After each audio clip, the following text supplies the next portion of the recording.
in my dreams. I was actually just calling on mom and say, just help us make sure that she's okay and will she be okay?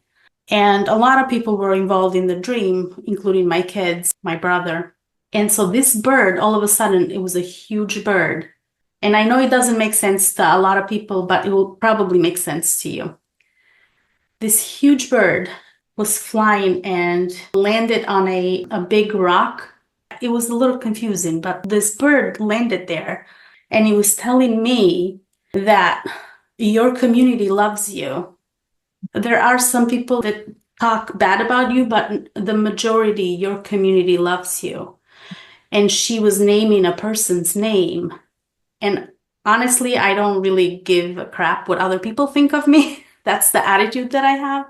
And it took me a long time to get on this space, but Yes. I'm like, why is she telling me that? I'm not really caring about it.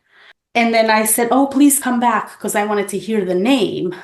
And the bird flew, and I look up, and there was this big cage where the bird went in there. And when I was asking it to come back, it turned into a human.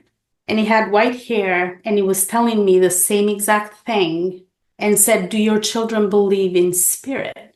I said, yes, they do.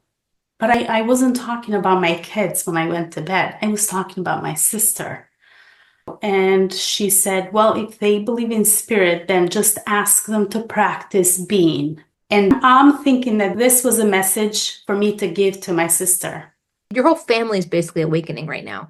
And I know your dreams are scaring you, but they are giving you vital information you desperately need, even though you're scared. So there's two things here. One is the human brain, and the other is the spiritual being, right? And your human brain wants control. That's what's going on. You want to be able to control it all. You want to be able to feel like you have control over your life. And when spirit comes in with this dream and then the dream comes true, your ego goes, I can't handle this, and says, don't listen. And then you're like, okay. And you follow the fear, which closes you off. So I'm actually going to encourage you to say, I recognize I'm scared. I'm going to let fear hang out in my body, but I'm not going to let the fear control me.